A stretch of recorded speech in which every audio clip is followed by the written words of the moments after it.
In the near decade-long lead up to Persona 6, I have now made multiple videos guessing at the direction and individual quirks for the long-awaited next Persona game, using the only confirmed piece of information that we currently have about the game, that its dominant color will be green, and what said color means in both the context of SMT and its symbolism beyond as the basis. One thing that I never considered until this comment brought it up though, was the differing genres between the Hashino trilogy. Though I would point out that unlike traits like dominant colors or the integration of social links, that this was not a feature that began with Persona 3. Persona 1 and 2 also have distinct genres from each other and their successors. Nevertheless, this comment is still fairly accurate and points out that all of the Hashino Trilogy Persona games had a unique corresponding genre to their narratives, which complemented the tone, aesthetic, and colors. Though I personally disagree with some of the commenters' interpretations of the genres for reasons that I will get into later.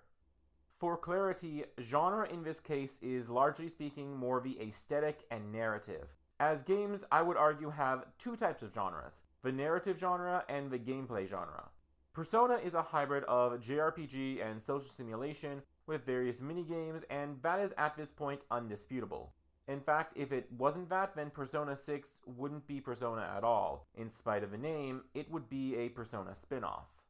Persona 1, 2, 3, 4, and 5 all have the same gameplay genre, but have radically different narrative genres, the category of the story in question. Even typical consistencies like urban fantasy is broken by the rural setting of Persona 4. And most stories in general have multiple genres as defined by their setting, conflict, goals, and other quirks about the narrative. Shin Megami Tensei 2, for example, is fantasy meets cyberpunk with tinges of a conspiracy thriller.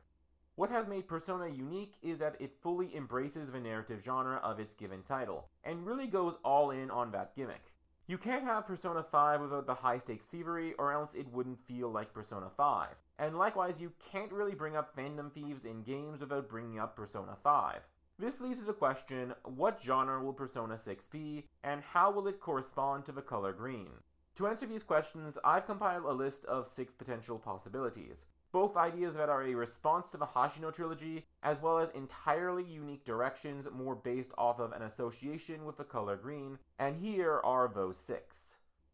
As I mentioned in the intro for this video, the comment that I am citing as my inspiration, leave a comment if you have any insight for potential video ideas by the way. This video's existence should prove that I take them very seriously, cites 3 major genres that define the narratives for a Hashino trilogy. Those being horror for Persona 3, mystery for Persona 4, and heist films for Persona 5. And because I both agree with the premise but disagree with the specific examples, the first 3 slots on this list will be dedicated as a response to both this comment and the genres of Neo-Persona, starting of course with the horror of Persona 3. Horror is a genre that I feel is often misunderstood to outsiders looking in. Before I got into the genre myself, my impression had always been that it was a genre of empty jump scares, and it was not until I watched Higurashi no Naku Koroni that I became more open to the horror genre after becoming enamored with that show and its simultaneously horrifying yet captivating portrayal of teenagers descending into madness via relatable circumstances. I feel that in overcoming this bias, I've broadened my horizons and learned to truly appreciate the subtleties of the horror genre. The meanings of stories with terrifying premises that hold more meaning by virtue of giving form to abstract darkness, and the themes of overcoming fear impossible in genres without at least some tinges of dread, despair, fear, and anxiety. I say this to give my perspective and to quickly analyze the horror aspects of Persona 3, being a game defined by the fear of death, or more specifically, a fear of the impending and inevitable catastrophe.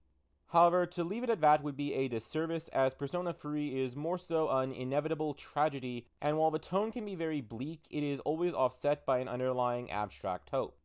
I've said this before, but Persona 3 is a game of many subtle but palpable lawful parallels. The protagonists are a group of order fighting to preserve the status quo against a chaotic agent of inevitable change, and brought into conflict with those victimized by their circumstances as a consequence to the order that Cease seeks to uphold. The protagonist assumed a messianic state for the final battle, and through embodying the hopes of the people, manages to stop the coming chaos from consuming the globe. This hope is important and palpable as a lawful component, as it is inherently the faith in another, be it an abstract god or their agents of security.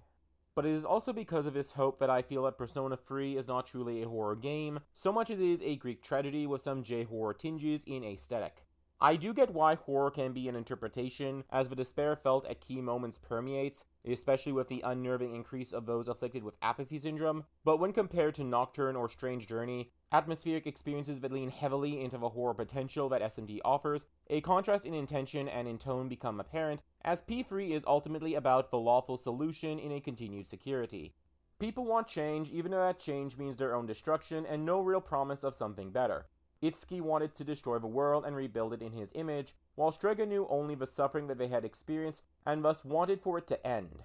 While they may not be specifically chaos-coded in their perspectives, ideals, or desires, it is often the forces of chaos that wish to reset the world as they feel it oppressive and stagnant, exactly as Itsuki and Strega did, whereas Seize is the lawful protectors putting a stop to the forces that wish to see the world's destruction. And while the status quo is often seen as the neutral condition brought about independent of the demonic and the divine, there are many instances where it is also lawful, and the protection of is the motivation of the angels, whereas neutral is often an attempt to not always restore it, but live by virtue of an aspect of the old human order, the aforementioned independence of the influence of the forces of chaos and law.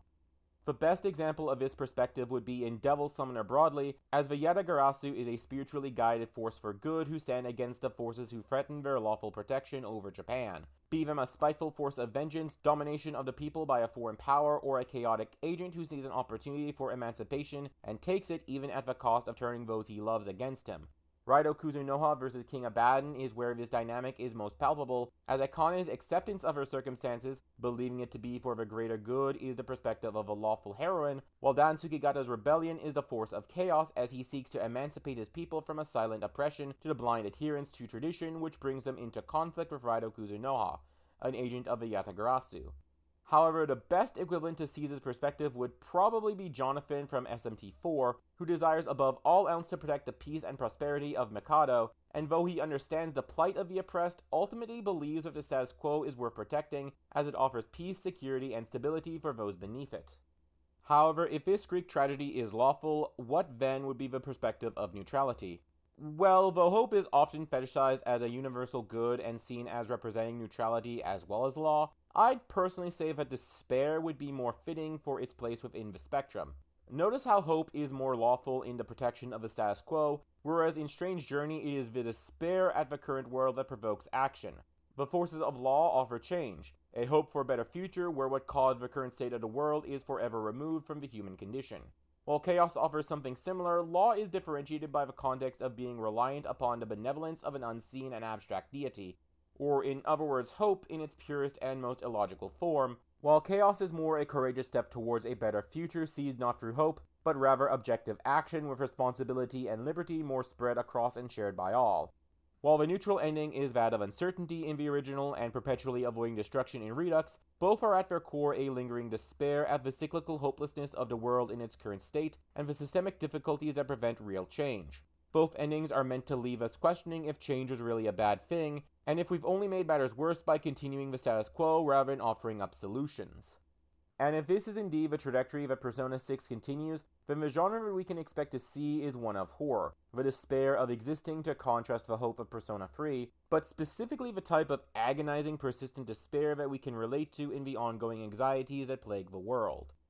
The looming threat of a new pandemic in bird flu spreading to people, the ever-breaking yearly records of climate change and the corresponding disasters that it's causing, the heartbreaking genocide in Gaza, which threatens to escalate into a full-blown war in the Middle East that could envelop the world in a new world war, and of course the ICE of America rounding up and sending people as young as 2 to concentration camps. And yes, these are concentration camps by definition. They are camps where the United States government can concentrate a population so that they don't have to behave as if they exist and have equal rights.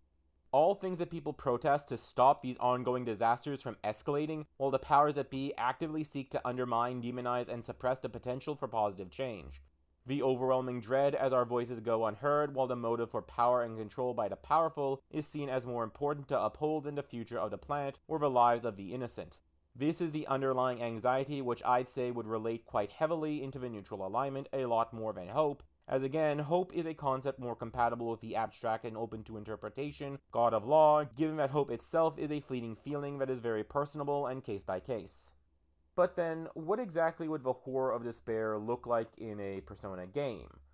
Well, think less to horror as in The Conjuring, where the hope in God always manages to overcome the demons, and more so the despair in The Exorcist. The banality of an evil and the misery of those hurt by it, but eventually accepting that it has happened and could happen again despite their best efforts, but still choosing to overcome it in the moment. A bleak examination of an evil already present perpetuating harm, and those that can't comprehend their own powerlessness in the situation being turned to for guidance or assistance, only exacerbating the victim's mental health through incompetence and apathy. All contributing to the desperation to save an innocent life while feeling powerless, an emotional crux that already has precedent in Persona, with the uneven power dynamic felt between Kamoshida and the student body that he exploits being the driving force for the Castle of Lust in Persona 5. Persona 5 is actually very relevant as a good parallel to what I'm talking about, since a major theme with each of the palaces is an examination of the feelings of powerlessness by the victims, even if they weren't always the focus. The final palace introduced in Royal is the only exception, and serves as a response to this theme. In the first palace, the main characters come together in spite of their differences, united by the shared circumstances of being exploited by a powerful teacher. The second is them encountering someone in a similar position to the one they just escaped, a student being exploited by his mentor and father figure, and subsequent dungeons all feature a similar trend of an exploiter being able to systemically exploit others. While the victims in said circumstances are not always the focus, the underlying theme of empathy towards the oppressed is always present, and more relevantly, with each palace robbed, the world changes for the better. Change that, however incremental, is chaos-coded. Stagnation then, the lack of positive change or even the gradual worsening of systemic issues by their normalization, would be the despair of a neutral Persona game, a very relevant examination given the self-perpetuation of stagnation worsening the worst of modern society that Strange Journey examined over 15 years ago. And more importantly, this opens up the door to a theme about overcoming despair without being radicalized. A theme that I would say is very relevant, given that I have seen for myself how politicians and grifters weaponize people's despair by giving them hope to radicalize them into mindsets like MAGA, or more technically Maple MAGA up here in Canada. They make people like my dad and sister feel good, or at least optimistic, because they are offering a comforting narrative and are directing people's ire away from the source of their pain and suffering. That narrative is wrong, to be clear, and I cannot stress that enough. My sister struggling to find work isn't the fault of immigrants taking all the available jobs, but that lie, and more importantly, the hope that deporting the immigrants will give her job opportunities and thus the money to buy groceries, is the hope that has helped radicalize her to blind partisanship for the Conservative Party. And that's just one example. Movements like the current strain of right-wing populism that have been rampant since the 2008 Great Recession, or the Manosphere, are based around a narrative relating to both the problem and the solution. First, validate someone's despair, and then sell them a solution. A solution that is the othering and dehumanizing of others, and which won't actually solve their problem, but which will convince them to direct their support to authoritarian regimes, because these regimes are against those who they've been taught have caused them strife. The same tactic used in 1930s Germany. Exploit the oppressed to turn them into pawns for the oppressor. And have the system embody these anxieties. The anxieties felt by the oppressed as society turns against them, and of those who are radicalized to aid in this oppression because of the misguided belief that this is the solution to their economic turmoil. Shadows and Bosses could embody and represent the factors relating to how people have become radicalized then. Fear or uncertainty about one's sexual orientation, gender dysphoria, the exploitation of lawful institutions, and people's faith in them can be weaponized by a god to turn people against their own self-interests and worsen their and everybody else's lives en masse by weaponizing these and other examples of personal self-discovery and legitimate grievances. As an alignment that argues the independence of the mortal from the supernatural, despair, the absence of hope, the motivational force of law, and courage, the motivational force of chaos, is a good beginning point for the game, where it and the acceptance of the factors making one miserable are an abstract antagonist or persistent tone, while the narrative then slowly combines both hope and courage on both systemic and individualistic levels, so as to not so much overcome but let go of the despair, which would be the most organic step for a game to thematically resonate with the tenets of the balance alignment, to carefully and pragmatically combine the elements of law and chaos without being radicalized into the direction of either or. As for the horror elements beyond the theme, I would say that the focus would need to be on atmosphere. This is something that more recent titles have been comparatively lacking when compared to the golden age of Atlas, where they were the gold standard. The haunting loneliness of Nocturne and the cold desolence of Digital Devil Saga remain the gold standard over 30 years since their respective releases on the PS2.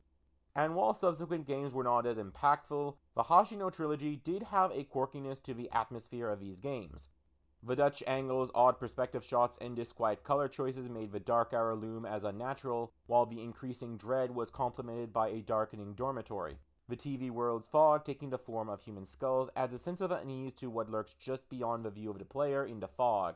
Persona 5 is a little different, with distinct aesthetics and thus atmospheres for each of the palaces, with some standouts being the warped magentas of the castle, or the prim and businesslike greys of the bank, all somewhat united with the veiny reds at the base of Shadows, and in the dingy recesses of Mementos. So I do think that if the developers go this route, then they'd be able to craft some degree of atmosphere, at least in conception. The problems will rely on how it is implemented and where it complements or contrasts the actual mechanics of exploration and integration. As for horror to be impactful, the game would really need to nail the atmosphere. Persona 5 is one of the better examples of getting atmosphere right in the modern day, since the well-designed dungeons, each with its own artistic flourish, and the use of a stealth mechanic help the atmosphere to bleed in better than other attempts like SMT5 and Soul Hackers 2. The developers might even get really bold and decide to use random encounters instead of field encounters. I know that this is probably an unpopular opinion, but I'd say that random encounters are far more effective for atmosphere because it helps set the scene of an area at once desolate yet haunted by the unknown. No area in Nocturne or Digital Devil Saga would be as effective with atmosphere if they had encounters as events on the map, and the atmosphere is all the more immersive because of it. However, I also understand that this is an unlikely direction, and so would instead recommend really building on the stealth mechanic and having the consequences for failing in stealth be more dire and stressful than in Persona 5. Shadows becoming more unrelenting and with an automatic buff at the start of their battles if they catch you unawares. Maybe even have some of the demons just blend in or pose as a part of the architecture of a palace to launch a surprise attack from. Summon and respawn enemies into areas more often as an area's security rises, while having no respawning without exiting if the gauge is at 0. Scale the likelihood of healing items to lessen after battle as security rises, and also restrict the lowering of a dungeon's security to 1 social link not available until Dungeon 2 or 3. Ideas like this would help make the atmosphere and stealth feel more encompassing, and help to sell the idea that danger is never far away from the protagonists, and they will take all that they have just to get through one dungeon, and thus make the inevitable satisfaction at actually completing it feel like a major accomplishment, akin to a conquest over one's fears. The very thing that will be the appeal of a horror narrative in a JRPG, where the player has more control over their actions and thus a better chance at surviving than if they ever found themselves trapped in the dark hour of the TV world for real and without the power of one's persona. Next up is Persona 4's Mystery. Okay, so while I overall find my referenced comment to be very insightful and intriguing in pointing the genre angle out, I disagree with the selected examples for Persona 4 especially. Persona 3 and 5 are relatively accurate in substance. Yeah, I disagree with a reading of Persona 3 as horror as opposed to a looming tragedy, but I can see the logic behind this reading. And likewise with Persona 5, where I'd say that the only fault is calling it a heist film when Persona 5 is a video game. However, when it comes to Persona 4, I have to passionately disagree with the labels of detective and mystery, descriptions that are surface level to the actual game in my opinion, and I'd go so far as to say that labeling it as such misses the social commentary on society's broader fascination with true crime, eliminating the victims and glorifying the cops and killers. In fact, the game's narrative actively subverts a lot of mystery convention, having the perpetrator think he is playing a Death Note-esque style thriller battle of the minds of himself totally safe and finding sick amusement while remaining undetected as the investigation team follows wild goose chase after wild goose chase. This is important because by trying to follow leads that arose from assumptions made when information was lacking, it presents the truth of the matter as obfuscated and unknown, the truth of the cases being secondary to the game's theme of a truth in the abstract. The whodunit aspect of the spree murders was never the point or the appeal of the game. The truth of the case is important because it is a driving part of the plot, but the game is more interested in exploring how mob mentality and preconceived notions can obfuscate the truth of a scenario like an unsolved murder, and how the victims of such tragedies are turned into props when they are sensationalized. This is why I say that P4 is not a mystery. Rather, Persona 4 is better thought of as a slice-of-life story set amidst an ongoing investigation and featuring those that have been directly impacted by the crimes. Investigating and trying to deduce the how, who, and why were never the appeal or the point. In fact, most of the questions that would be instrumental in answering a conventional mystery are revealed without much build-up or fanfare. The cause of death, conflict with one's shadow in the TV world, is revealed before the first tutorial fight, and the culprit outright admits the crime when confronted in the TV world without much prompting, for example. But having said that, this would make P6 a good opportunity to introduce a more genuine mystery angle to the narrative, especially given the now twice-tread trend of the high school detective prince with Naoto and Akechi, and their overall popularity within the fanbase. Perhaps having the detective prince, or an aspiring one for P6, being a much earlier party member, or perhaps even the protagonist himself, and thus a justification for having access to police data of ongoing investigations. If so, I'd recommend that each of the main dungeons be connected to some sort of ongoing investigation, or perhaps a cold case that will be reignited via these dungeons being created by an effect to reopen them with new evidence and advancements in forensics affecting cognition. While an overarching crime is alluded to and investigated both between and overlapping with these dungeons, as was the case with the Inaba serial kidnappings and murder attempts. Innately, each dungeon will have to reveal small tidbits of information about the crimes in question, but tying progress directly with how much you've deduced about the circumstances. For example, having a palace reveal the identity of a now deceased Jane or John Doe. Use a palace's contents, such as the statues and cognition of people within, to reveal a stalker and that they plan to kill their victim and how. A palace's structure discreetly being a puzzle that, when deciphered, reveals the location of cached loot from a robbery that must be retrieved before the statute of limitations expires. And a palace based on cyberspace during an ongoing hacking or some other cybercrime attempt, to name a few examples of how mystery and investigation could be woven into the narrative's dungeons. But that said, in order for mystery to be the genre of this game, more than the aesthetic must be captured, else P6 might become trapped within the shadow of P4, and fortunately another spin-off, Raido Kuzunoha vs King Abaddon, offers a starting foundation for a mystery Persona game. While similarly not a mystery in appeal, King Abaddon does still allow me to feel like a detective by occasionally having meetings where the game asks me to put the pieces together of what I'm investigating to reveal some parts of a story and direct the narrative in the right direction. These can be a bit obtuse or overly obvious, don't happen all that often, and thus can seem redundant, but with a bit of polish, I can see this concept work in Persona via the use of the easily ignored and rather meaningless meetings, where instead of just updating a potential mementos target to unlock an optional boss, we could have stretches like this from King Abaddon, but with perhaps the extra gimmick of needing to solve it and not being corrected when we get something wrong, which will cause the palace to stagnate and not open up any further unless we, the player, go back and re-evaluate what went wrong and where. If that sounds too mundane or tiresome, then an easy mode or toggleable difficulty setting could easily reveal what is right and wrong in these segments. Furthermore, in order to truly be a mystery Persona game, another distinction that the dungeon would need to be from the ones in P4 and 5 is that the identities of their rulers can't be made immediately known, except in the case of a hypothetical stalker victim dungeon. Instead, we would need to narrow down the potential users from a list of suspects, and for who the palace belongs to from what is revealed from both the information revealed from the layout and architecture and an ongoing investigation outside of the dungeon. It is only upon discovering their identity and perhaps other particulars relevant to the case, such as their alibi, location of the crime, and how it was obscured, that it unlocks the final boss, and upon its defeat, instead of a treasure, the retrieved object is the evidence needed to solve the mystery once and for all, even if the original piece of evidence was destroyed in real life. Similar to this, the indisputable evidence for lesser crimes, like a photo of someone receiving a bribe, can be what unlocks / is won from similar boss battles in P6's equivalent to Mementos to account for side quests that require less commitment than the main palaces. However, to make this a mystery Persona game, I'd like to recommend a small quirk for this feature. In order to unlock these battles, you need to guess right. Some can be redone, but for others, guess wrong and you lose out on fighting the boss and the crime goes unresolved. The same principle can apply to the dungeons. Guess wrong and it results in a bad ending.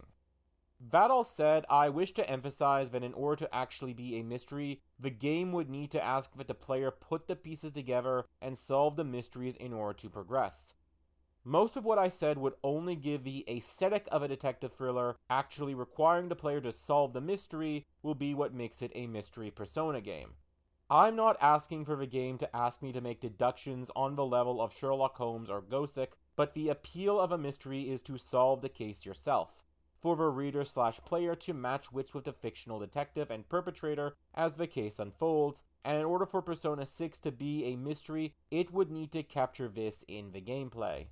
That means minimal direction or feedback from the game for the player to make a decision to investigate what and when, or more realistically, a toggleable difficulty setting in how the game nudges you to make use of information that it provides. And I feel that I cannot emphasize this enough because too many so-called mysteries in anime make very basic mistakes when it comes to writing mysteries. Detective Conan often stumbles on clues by accident, and the fan subs don't always make apparently a key detail in the language or the context of the setting that is very relevant to the case in hand, for example. Most of the time the cases are solidly constructed, don't get me wrong, but these blunders can make it hard for a foreigner like me to follow the cases and match wits with Conan when an important clue, like that a deceased bank robber's name is someone else's when written sideways, for example. And believe me, there are much worse examples of mysteries going horribly awry and evolving into brain-dead train wrecks by the end. This is why I emphasize that the player is the detective, and thus the one solving the mysteries. It's a meme that most of the investigation team are actually pretty bad at detective work. Yukiko and Kanji, two of my favorite characters from that game, are especially humorously bad in that field. This isn't a problem for Persona 4, which is more focused on social commentary of glorifying crime, but if this were replicated for an actual mystery, then this would get very annoying, even insulting to the player's intelligence, very quickly, I promise you. It is essential for a JRPG mystery for the player to be a competent detective. If not, then the game would need something else mystery adjacent to justify its existence, and given that Persona 4 already exists and gave us social commentary on the exploitation of victims of true crime, that doesn't leave much in the way for Persona 6 to do that isn't a genuine mystery. A bad ending if you deduce wrong, a way in-game to gain tidbits of information necessary to put the pieces together, such as with crosswords, questions from school, or throwaway lines in social links and so forth, so that the answers to the howdunits don't feel contrived and that the player had a genuine chance to figure everything out without looking at a guide. The main antagonist, non-god of course, could even be interfering out of self-preservation rather than actual malice, or as a force of change, fitting the theme of neutrality by having the antagonist not be chaotic or lawful, at least not innately, but rather self-serving neutral. The threat of having a serious crime that they had done be revealed before the statute of limitations expires could be crucial as the final dungeon before the one representing the one as ruled by a god to tie into the game's theme of neutrality. Perhaps said antagonist could even be a social link who was revealed as such by completing the social link and picking up on clues revealed during these episodes, showcasing that the antagonist had gotten too comfortable and complacent with their crime.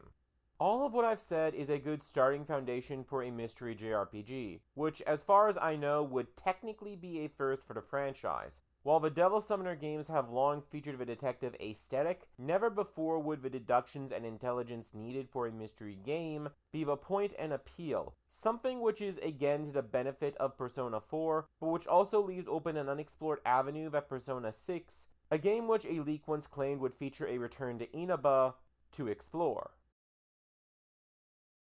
And the final one to talk about is, of course, Persona 5, described in my referenced comment as a heist film, but I'd say that it's more accurate to say that the genre is Kaito. The Phantom Thieves of Hearts are, after all, Phantom Thieves. For those who are not aware, Kaito, or Phantom Thief, is a rarely done genre of Japanese media that I guess you could say is the Eastern equivalent to the Gentleman Thief. A Kaito, universally, is a thief, but typically more so one that robs objects to return them to their rightful or original owners, to expose the wrongdoings of the owner, or occasionally just for the thrill of a high-stakes thievery, typically with a supernatural power or gimmick to the narrative. Cat's Eye, a remake of a 1980s anime, is a good concurrent example of a Kaito anime, and DN Angel, Kaito Saint Tail, Kaito Joker, which actually came out a few years before Persona 5, and Magic Kaito 1412 are all good examples of this genre if you are interested in some recommendations. And Persona 5 features many of the staples of the genre found in all of my examples,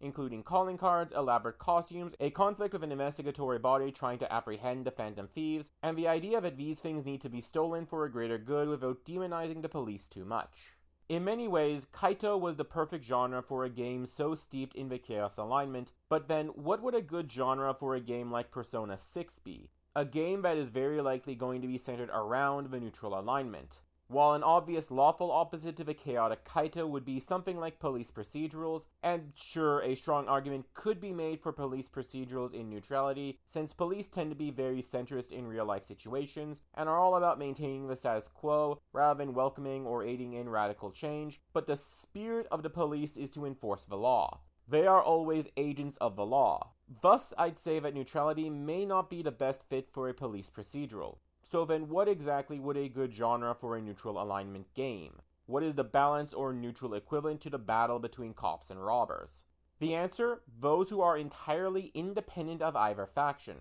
Something like the Adventurers Guilds, entities independent if typically approved and sometimes utilized by the state of fictional fantastical kingdoms in JRPGs, are perhaps the most fitting in context, but the real third parties in a conflict of state versus revolutionaries would be innocent civilians, self-serving mercenaries, or bounty hunters. And what better genre to encompass this than westerns?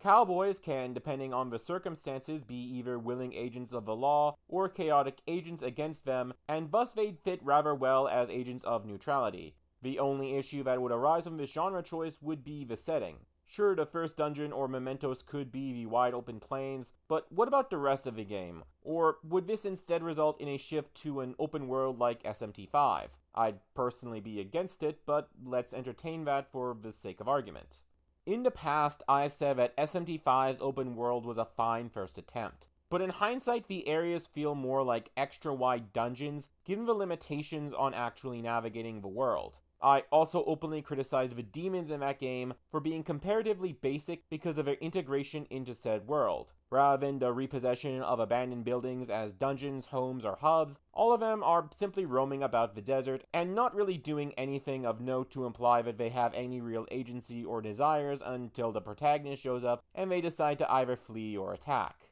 This would be less of a problem in Persona since shadows are fragments of a person, and not somewhat self-thinking and feeling spiritual beings who have a will to either side with or against a player, but the core issue could persist, so I'd say to retain the use of dungeons. An open world area in reference to the wilds of North America could still work for the game's mementos, or as a method to get to individual dungeons that could have a stronger sense of individualism between them. Some being law-coded, such as a massive church or a Vatican-esque building, and others chaos-coded like hell, a public library, but always with the storylines of each dungeon being independent from being overly sympathetic to either chaos or law, and critical of both.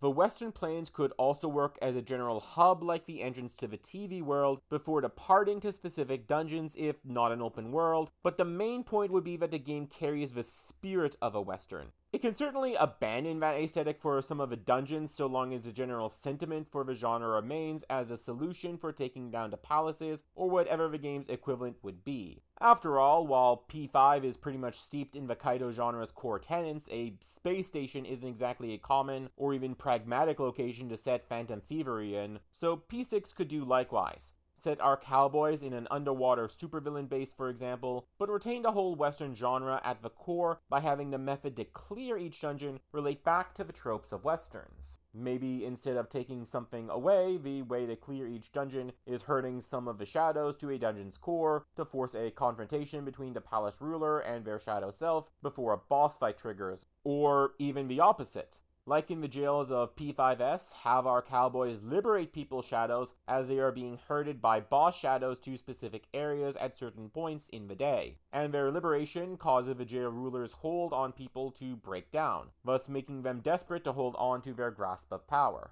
Throw in some 1v1 showdowns, the saloon as some sort of hub area, maybe for finding information for side quests, have the open world area and the dungeons be affected by the weather like in Persona 4, and maybe some horse riding like had been the original intention for Hayataro, and which would actually be really well timed given that Steel Ball Run's anime second core is set to start this fall, JoJo's Bizarre Adventure being one of the best-selling manga series of all time, and Steel Ball Run widely considered the best part by the majority of Western fans, though I think it's third behind Golden Wind and Stardust Crusaders over in Japan. Horse riding and racing could even be a minigame along the lines of that rarely done car driving minigame in Soul Hackers. The trusty steed is a pretty important icon of Westerns since they are a symbol of connecting humanity to the natural world, which would play into the theme of balance and the color green. So I'd say that some good horse representation and implementation into the plot and gameplay would be pretty important if Western is the genre that Persona 6 winds up being.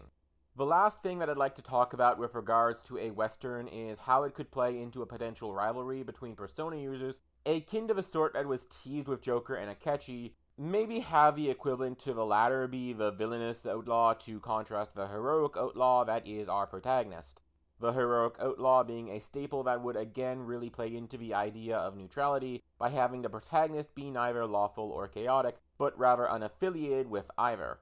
I think that if Persona 6 ends up being a Western, then these tropes would be what makes the game feel like one, even if the dungeons eschew the aesthetic in favor of something like an underwater Bond villain lair or a moon base or something to that extent. To be a Western, Persona 6 would need to feel like it is embodying that spirit. The idea of casting off the shackles of society for adventure and new opportunity in an untamed land, however historically inaccurate that idea and its disregard for indigenous people's claim to their ancestral land is.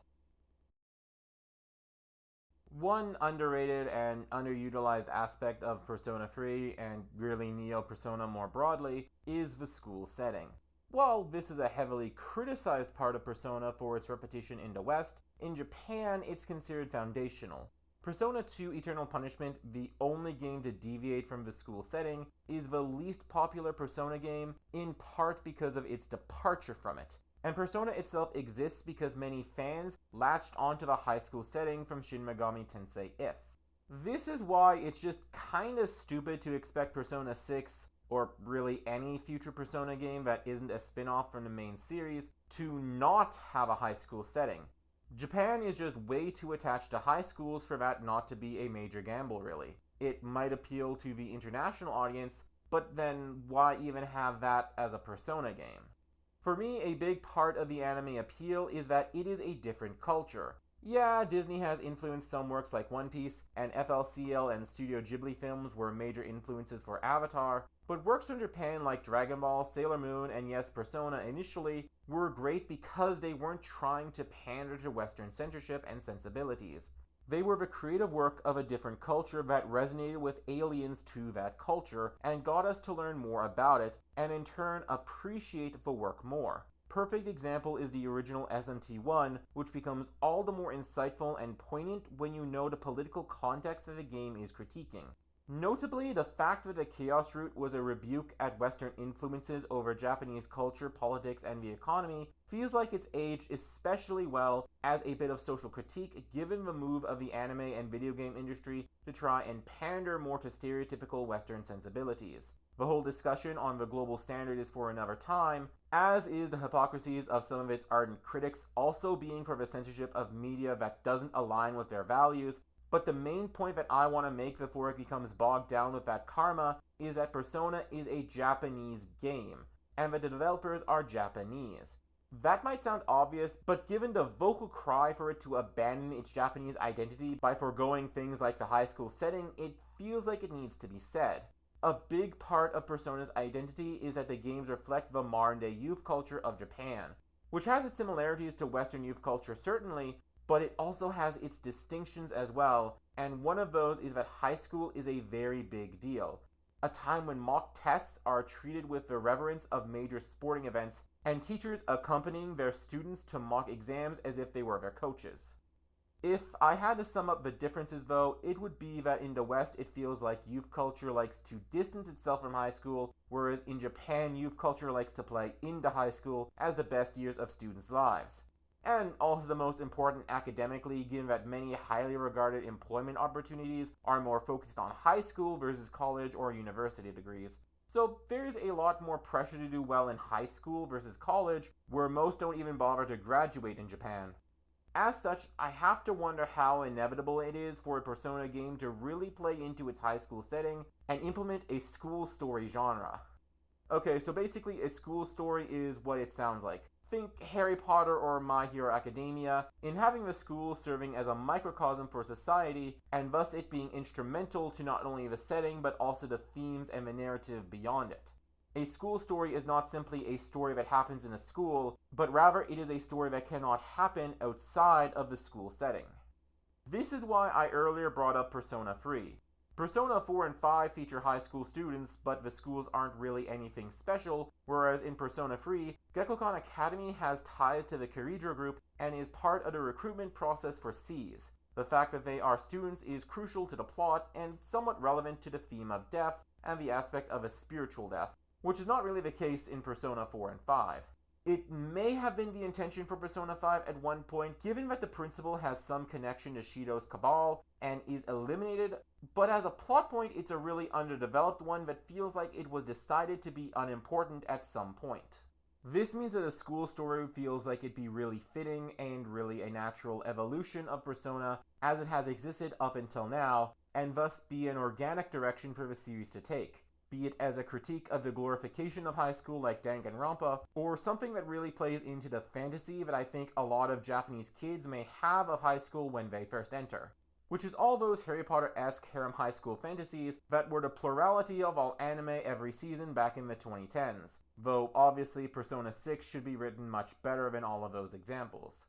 So what would that look like in practice? Well, going back to my Persona 3 example, I'd say that the setup would be a lot like C's. The school is a cover for training a new generation of Persona users, and thus will have secret classes relating to Persona abilities. Most school stories like my aforementioned examples, and most of the anime that you could probably think of from the school story genre, where the supernatural element for the school is out in the open and part of the appeal, but there are also school stories where the supernatural component is hidden, for example, like Blue Exorcist, which I think would be the better direction for Persona to take as a school story, given the fact that Persona games are all set in the same continuity. A few other ways to bring the school story setting to life would be to have the tutorial be an actual lesson in one of these classes, maybe have some rival Persona users as classmates for these secret classes, the size of the class expanding as more people awaken to their personas and join in these secret lessons as the year progresses. Of course, having the school itself, maybe the student body, both past and present, play some sort of major role like the Ice Queen quest of Persona 1, and finally, add some Persona components to things like the Culture Festival and other school-related activities.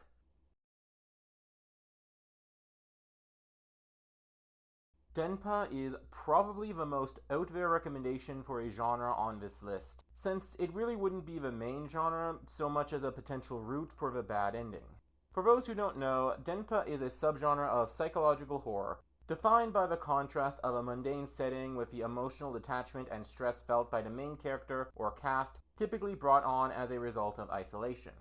While Denpa might come across as a genre incompatible with Persona at a glance, as Persona is an exploration of psychology through the lens of Japanese youth culture, and the iconic social links are basically social interaction in the form of an approachable and engaging gameplay loop, but Denpa was actually lightly touched upon in Persona 4. As such, I think that Denpa could be an interesting direction to take the series as it examines itself, now headed by new creatives. My idea and recommendation to use the Denpa elements is to use them to highlight the importance of connections. For years, fans have wanted a Persona game where the social links are crucial to the ending, i.e. not getting enough or missing out on specific ones results in a bad ending, or else needing to do them all to get the true ending. My idea is to have the Denpa elements reflect one's state within the game, becoming more consuming and corrosive the longer the player goes without forging connections, and less so with the advancement of social links. This could affect the gameplay by tying the gaining of EXP associated to corresponding arcana and how far one is within their confidant, for example. The higher the rank, the more EXP is earned, allowing progress to feel smoother, while having a lower rank or not having started a social link yet will make the player more prone to be hit with insta-kill moves, for example. The status effect depression could also play a role, as the player/party could become depressed more easily if their moves miss or their attacks are reflected, absorbed, or nullified, with this chance becoming less so the higher their social link rank is. As the point of the Denpa elements in this hypothetical is to correspond with the bonds formed with the power gained, something that games already do to some extent, and the likelihood to fail without them, I feel that these ideas could actually make P6 a very interesting take on the Persona series, to an extent that it could even critique itself and its tropes, re-examining and refining them along the way. One reason why this video took so long to make was because I actually ran into some writer's block with the last two segments. I considered superhero, space odyssey, high fantasy, and even a more conventional isekai to be the potential genres, but none of them really felt right, even as out there hypotheticals. Hence, I took a break from this list and eventually found myself looking at some rumors, which piqued my interest as one specifically just felt perfect for this list. I am of course talking about the rumor that Persona 6 will be a spy thriller, a genre that I do think could work really well, given that spies are a morally gray profession, and spy thrillers are often about the individual caught up in the systems of the collective. If this is indeed the direction, then I would picture Persona 6 as being something similar to the anime spy thriller Princess Principal. The protagonists are on the surface working for a faction, be that faction of the law, chaos, or even neutral alignment, getting their mission assignments and marching orders from someone else who they may or may not be compatible with ideologically, or else they have some other goal in working for said group for the time being while pursuing said agenda. Ultimately though, they are still trying to follow their own sense of what's right and wrong. Either something not too dissimilar to C's from P3 and working against a group like Strega, but with the protagonist breaking off from this association and becoming a third faction later on, or else the protagonist already being a third faction from the beginning, doing battle against the equivalents to C's and Strega out in the open. The dungeon then could be based around stopping one or the other faction from pulling off some stunt to further their own aims, such as stopping a bomb from going off at a gathered crowd, or assassinating the newest member of the Japanese Diet, Joker from Persona 5. The dungeon in question could then flip-flop between which faction has to be stopped before branching off and needing to stop both in a single dungeon, as is the typical neutral route of defeating both extremes. Mass surveillance and its use to create a blackmail database, a growing issue long treated as a conspiracy theory, and now undeniably a conspiracy fact, should also play a major role in the game, with the protagonist faction perhaps embracing light chaos elements by jailbreaking their phones and having a tech support Futaba-like member create the needed gadgets to maneuver society without revealing their location and identities, and perhaps also some light law elements by exposing these abuses when used by criminal elements. Throw in some Bond villains as palace rulers, sharks with laser beams as the form some aquatic shadows take before battle, and a bit of subterfuge also playing a role in everyday life, and I truly think that this could work for a Persona game. This video should not have taken this long to make, but it's finally completed and uploaded, and I'm having difficulty putting into words the sheer satisfaction that I feel after all of the delays that it had to go through. Anyway, back to the present. Persona 6 had its reveal trailer about a week ago, and I have some thoughts that I'd like to say about it, as well as at least one more 6 potential for Persona 6 video, and I'm hoping to have these videos out within the next few weeks. If that sounds interesting, then there is an entire playlist on potential particulars for Persona 6 from all the way back during the 25th anniversary, and include potential clubs, mascots, and personas, amongst others. All on screen now. I've worked very hard on these and feel like they haven't gotten the views that I feel correspond to the effort that went into making them solo, so I'd appreciate any new viewer perhaps giving them a chance now that Persona 6 is relevant thanks to this reveal. And also subscribe for my upcoming videos for next week. Until next time, I am Balaukun, and I hope you all have a great week.